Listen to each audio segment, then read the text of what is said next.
Ketika mereka mempunyai bargaining position dengan Amerika, mereka nggak perlu tuh masuk ke board of peace. Nggak perlu mereka masuk board of peace.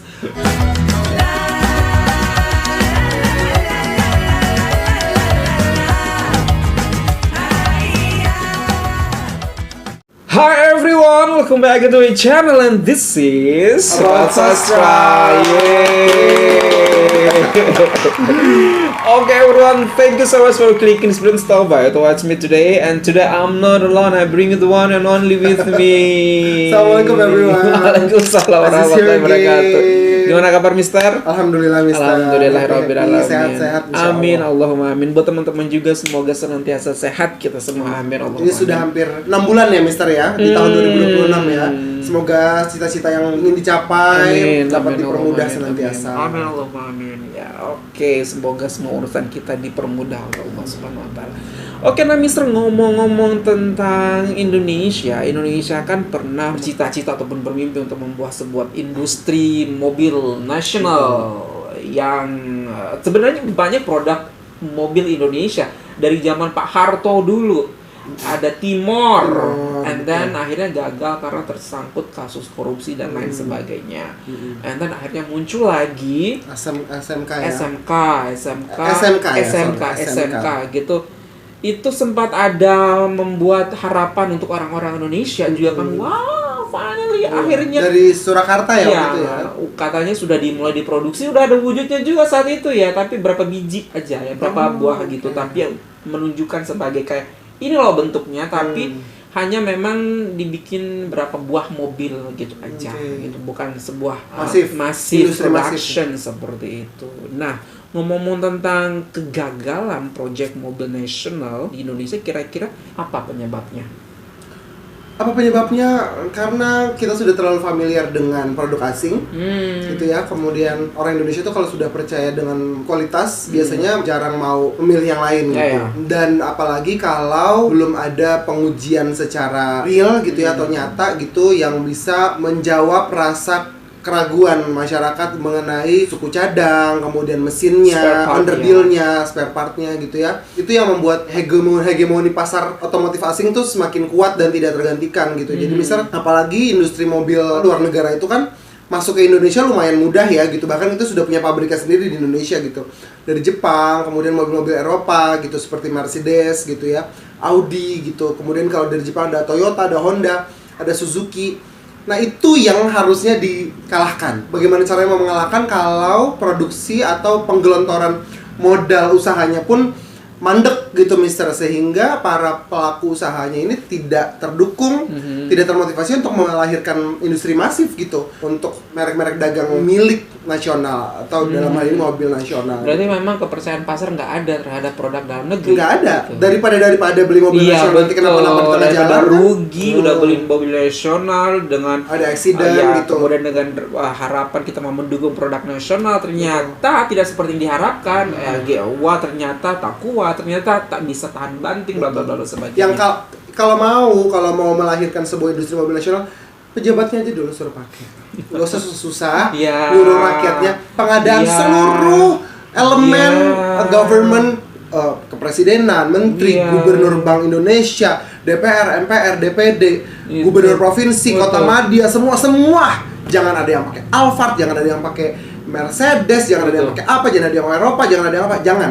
Mobil nasional dulu. Lihat kualitasnya, lihat pemeliharaannya gimana, terus kemudian perolehan suku cadangnya gimana, barulah orang-orang akan percaya. Betul. Gitu menurut saya. Jangan kita rakyat disuruh mensupport produk nasional, tapi mereka membeli ataupun menggunakan produk sesuatu yang tidak sama begitu. Jangan mau beli mobil mewah tapi masa gubernur provinsi ini mobilnya begitu, apakah nggak malu gitu? Masa mau menjatuhkan maruah provinsi gitu ini dengan beli mobil yang ecek-ecek? Itulah mentalitinya masih di situ. Wow, sedih banget ya. Nah, Mister, ternyata untuk mobil Malaysia itu sudah sampai tidak hanya dibanggakan oleh orang di dalam negara Malaysia. Mereka sudah digunakan oleh negara-negara asing juga ternyata. Dan digunakan Proton sebagai ini. entah Proton ataupun Pro 2. dan digunakan sebagai apa, tau nggak kamu? Apa tuh? Mobil dinas kepolisian di negara-negara tertentu yang ada di dunia ini menggunakan mobil produk Malaysia. Mobil dinas kepolisian loh, Mister. Berarti kan polisi harus gesit, harus cepat gitu kan. Tidak perlu waktu yang lama, jadi mereka mempercayai produk Malaysia. Gitu loh, Mister. Dan ini ada videonya buat kita semua tonton. Oke, sabar ya buat kita. Aduh. Gimana ini?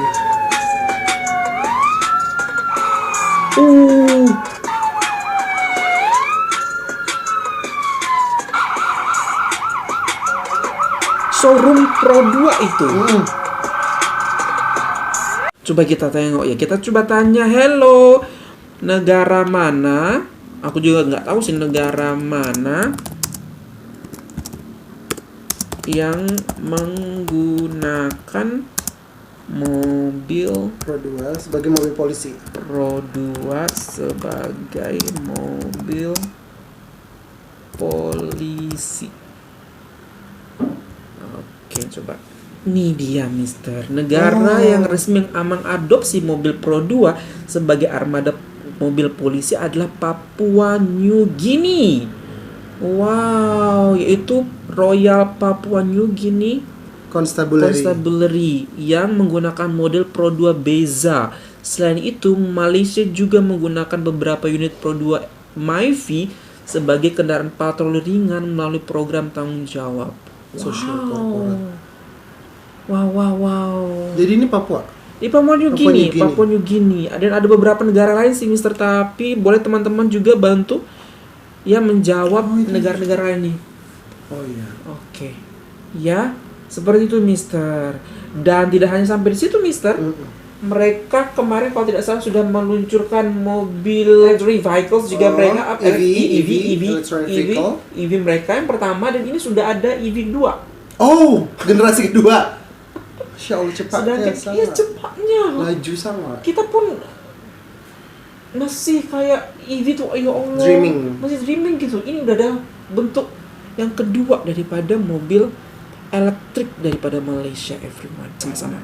Kau nak tahu tak? Oh my God. Ini akan jadi betul ke? second model EV daripada Pro 2. Ini Pro 2 nih. Wow. Bentuknya tak biasa. Assalamualaikum dan salam sejahtera semua. Bagi anda baru cuba channel ini, masih subscribe, bantu subscribe, bantu baca lonceng, follow jugalah segala futuristic sangat. Instagram, Facebook, IG, TikTok, Penaju. Jom kita ceritakan kereta. Bahkan rodanya nggak pakai pakai roda.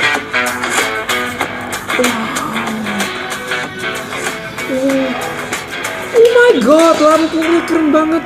Ini adalah bayangan kepada second model EV daripada Pro 2. Selepas Pro 2 QVE, sekarang ni Pro 2 dia dah start dah develop untuk second model dia, yang mana untuk sekarang ni dia gunakan nama sebagai C2. Sama jugalah dengan QVE kan, sebelum QVE keluar kan dia akan guna nama MO1, MO2 dan sebagainya. So sama juga direction yang dikenalkan untuk second model EV ni, yang sekarang ni digunakan C2. Tak tahulah, lepas ni mungkin C3 ke C4 kita tak tahu lah. Tapi untuk kali ini kita tak ada banyak detail tau. Tapi sebaliknya inilah bayangan yang Pro 2 berikan kepada kami, yang mana untuk yang ni kita tanya dari segi segmen macam mana, adakah size dia sama dengan QVE ya? Kalau ikutkan size dia lebih kurang macam desainnya sangat unik, Mister.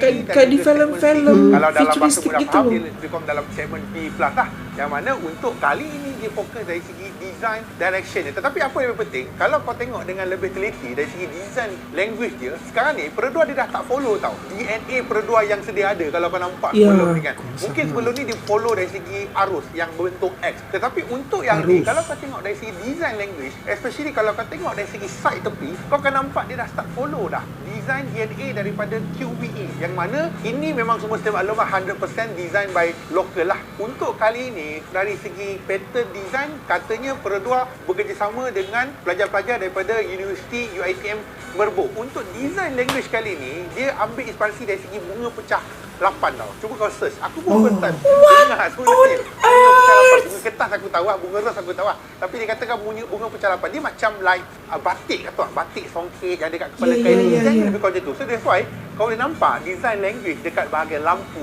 dekat bahagian cermin, dekat Itu bahagian makanya. atas, termasuk untuk bahagian tepi, termasuk dekat bahagian rim tu, dia ada design ala-ala songket sikit dekat bahagian situ. Tetapi apa yang lebih penting, direction yang Perodua berikan, yes, dia memang akan follow DNA yang sedia ada pada QVE. Dan untuk platform QVE, tak salah saya boleh extend sampai C, D pun boleh extend. Tetapi inilah bayangan yang diberikan kepada kami, termasuklah dari segi bateri tak dimaklumkan. So kami tak tahu yang ini akan gunakan berapa kilowatt bateri, dia akan gunakan bateri apa, dia akan boleh jalan berapa range berapa lama, kita tak tahu. Sebab tempat masa ini dia duduknya fokus sangat ataupun dia cuma dedahkan dari segi luar biasa design banget, language. Mister, Inilah tak biasa. direction yang nak bagi. Tetapi apa yang lebih penting, kalau kau masih ingat lagi dah, Abang pernah cakap Perodua sebenarnya dia tengah nak develop kepada, kan sekarang kan dia buat BaaS, rental as service benda tu.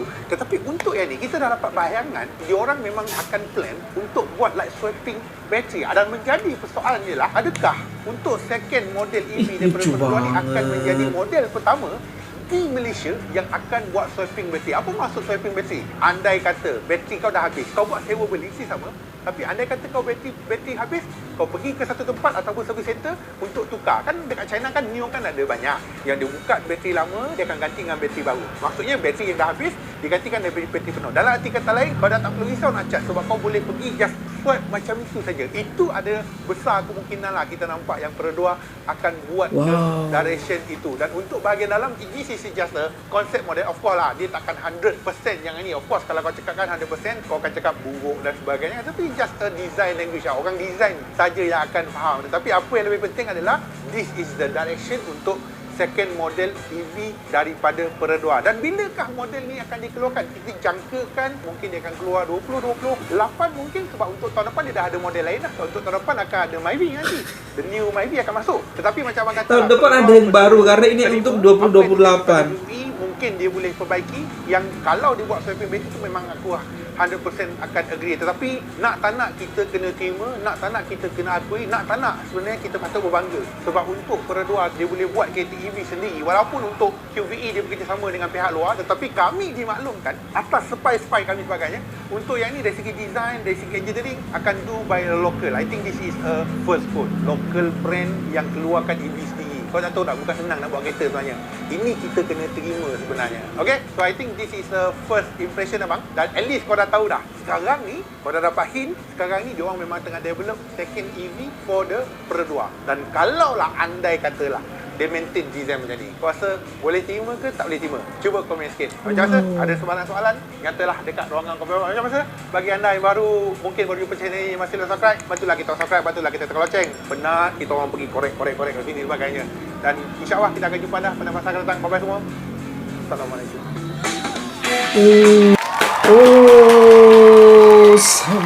Semakin kau jauh meninggalkanku, mengapa begitu laju kau berlari meninggalkanku? Sebenarnya kayaknya Malaysia nggak ninggalin siapa-siapa sih. Malaysia tuh memang mengandalkan Speednya memang seperti itu ya. Space-nya memang seperti ya, itu. pace-nya memang seperti itu. Kita yang suka maju mundur cantik.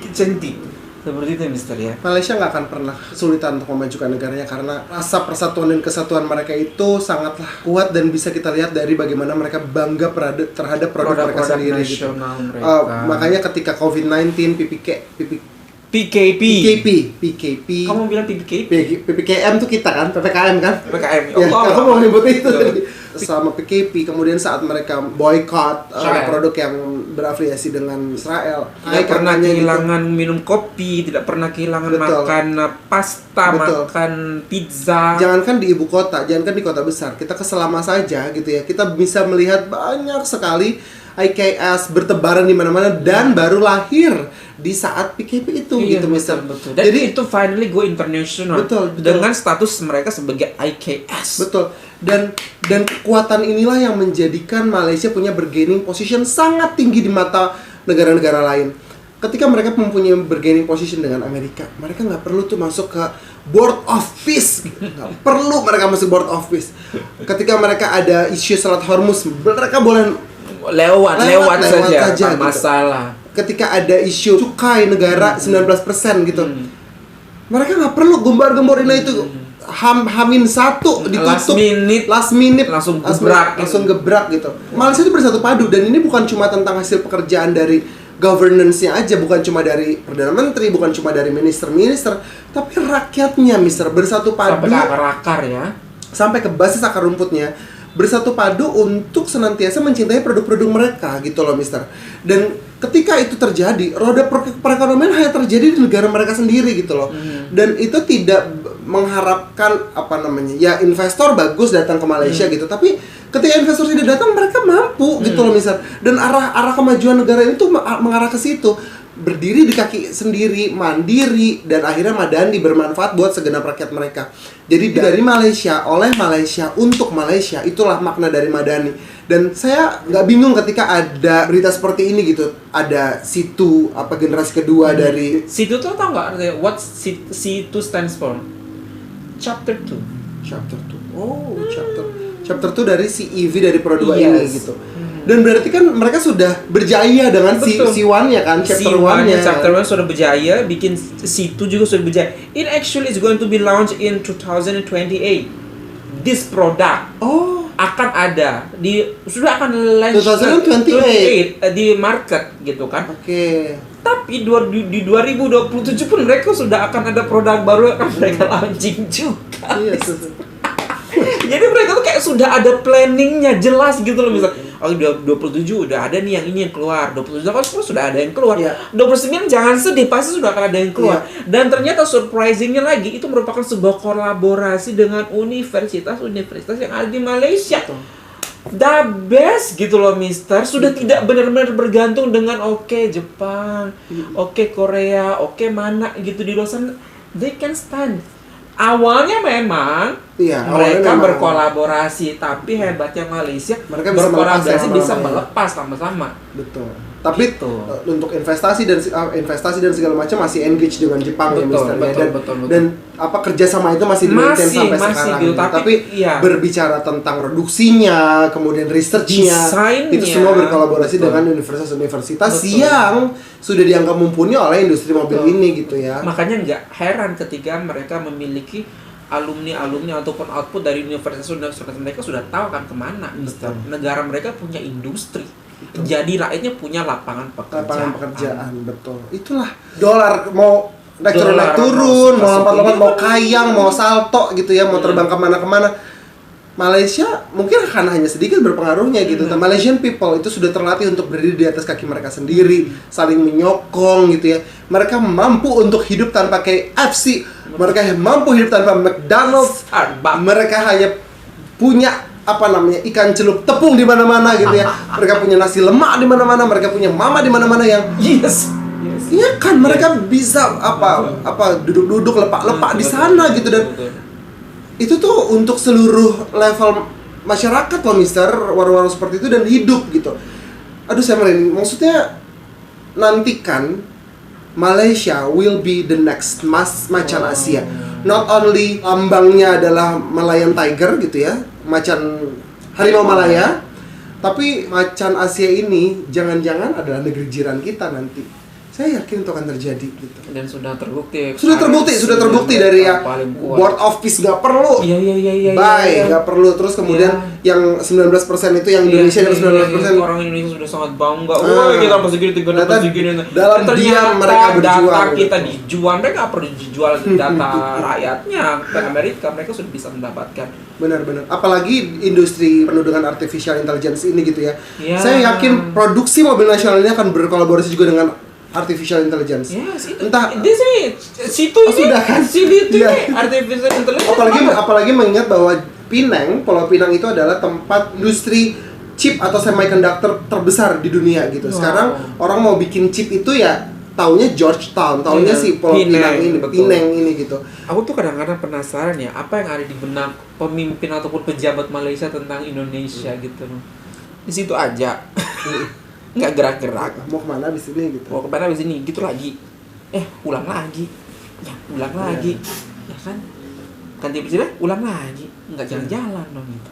Itulah aku kayak Atau mereka tuh enggak, tapi memang pemerintah Malaysia ataupun orang Malaysia tuh enggak sibuk kayak komentari negara orang. Kita kan sibuk ya. Kita kan sibuk ngomongin ini sih, ini ngomongin klaim, Malaysia. Malaysia udah kemana, kita sibuk mikirin Malaysia. La ilaha illallah. Mereka sudah mobil, udah ada EV chapter 2. Yes. Kita mobil yang pakai Pertalite aja belum ada, bisa pakai bensin, Pertamax tuh belum ada gitu. Gimana EV ya? Ya makanya itu kita bikin mobil yang isinya Pertalite ataupun Pertamax aja nggak ada gitu. Bagaimana yang mau EV? Jauh. 2028 udah ada project loh, akan launch di pasar. 2007 sudah akan ada project juga akan launch di pasar gitu. Amazing. Terbaik. Makin jauh kau berlari Malaysia. Masya Allah. Oke everyone, semoga bisa menjadikan ini sebagai acuan biar kita juga bisa berlari lebih cepat lagi. Tidak untuk menggapai Malaysia, at least tidak terlalu jauh jaraknya, yes. Tapi semoga one day bisa menggapai bersama-sama dengan Malaysia. Okay everyone, that's all from us. Hopefully that you find this very good. If you find this very good, don't forget thumbs up. And also if you're new to this channel, don't forget like button and subscribe. Let's go from us in Indonesia. Malaysia boleh, Indonesia bisa, pasti bisa. Bye everyone, assalamualaikum.